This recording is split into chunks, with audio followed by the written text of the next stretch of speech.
Conséquence de cette guerre à Gaza, le volume commercial transitant par le canal de Suez a diminué de 42% ces 2 derniers mois, une baisse qui s'explique par les attaques des rebelles yéménites Houthis en mer Rouge en solidarité avec les Palestiniens.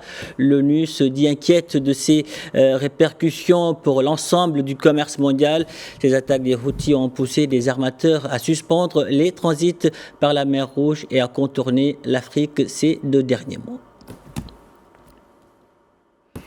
C'était bien prévisible. Au Mali, le gouvernement de transition a annoncé hier la fin avec effet immédiat de l'accord d'Alger. Les militaires au pouvoir ont exprimé leur grand mécontentement contre le voisin algérien. Et pour justifier cette décision, le gouvernement de transition invoque le changement de posture de certains groupes signataires devenus des acteurs terroristes poursuivis par les autorités maliennes, mais aussi par les actes d'hostilité et d'instrumentalisation de l'accord de la part des autorités algériennes dont le pays était le chef de file de la médiation. Ensemble, écoutons le porte-parole du gouvernement de la transition, le colonel Abdoulaye Maïga.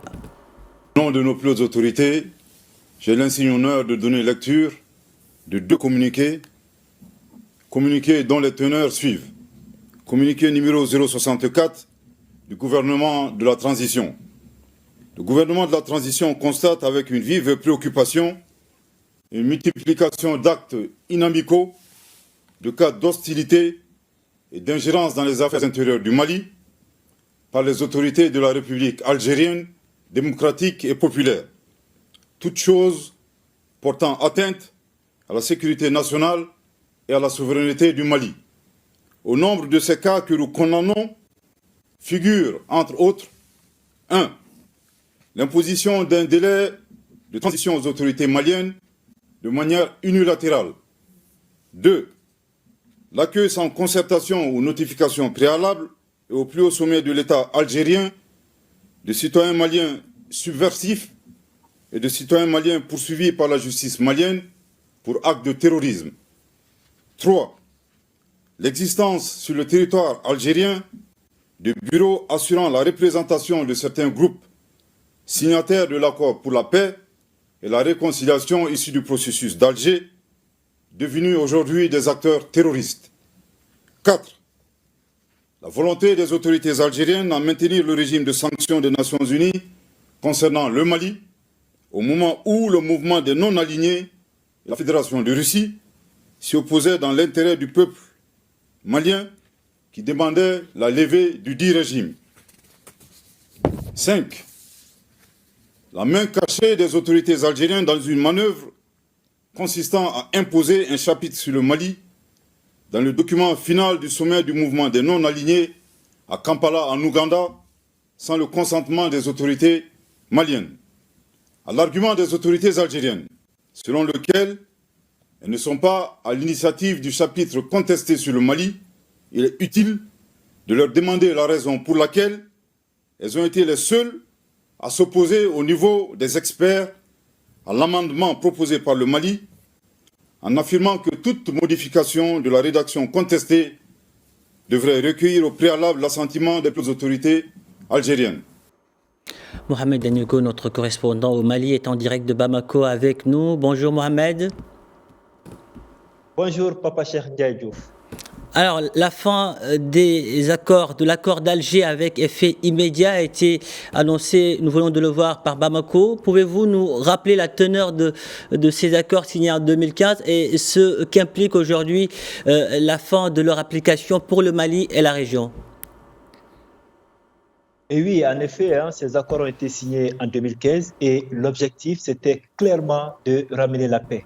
Aujourd'hui, au constat, 9 ans après, la paix n'est pas toujours au rendez-vous. Et donc, on va aussi dire que l'arrivée des autorités de la transition au pouvoir n'a pas forcément amélioré les choses, malgré la multiplication des communiqués et des déclarations de bonne volonté. Aussi, la déclaration, à un moment donné, des groupes armés signataires de l'accord de quitter la table du comité de suivi de l'accord. Et après, ces comités-là qui ne se tenaient plus, et la guerre ouverte entre les autorités de la transition et ces groupes armés et l'entrée au mois de novembre à Kidal de l'armée sont autant de facteurs qui ont fait que pas mal d'observateurs ici à Bamako avaient déjà prédit la fin de cet accord. C'est ce qui vient d'être fait hier par les autorités de la transition. Et derrière, ça implique beaucoup de choses. Ça implique qu'il va falloir autre chose pour, n'est-ce pas, et remplacer cet accord-là et au plus vite. Et les Maliens, comment ont-ils réagi à l'annonce de la fin de l'accord d'Alger? Et oui, un tour dans la ville ce matin, nous avons pu en tout cas dénombrer 3 groupes. Un premier groupe, en tout cas, qui se dissatisfait de cette décision parce que quelque chose qui ne marche pas, quelque chose qui n'apporte pas de solution, il faut le changer visiblement et c'est ce qui a été fait.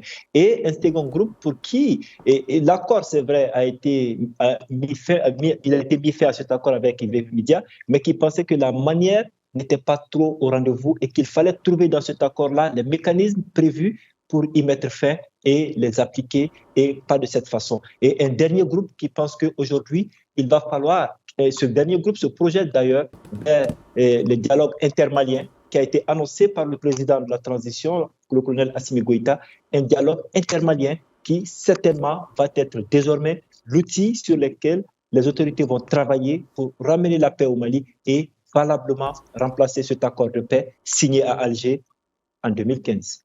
Oui, parce qu'aujourd'hui, selon beaucoup d'observateurs, c'est cet appel au dialogue intermalien qui a enterré définitivement l'accord d'Alger. Exactement. Mohamed Danhugo, merci pour toutes ces précisions. Merci d'avoir répondu à nos questions. Merci, Papa Charles Ndiaye Diop. Je vous remercie.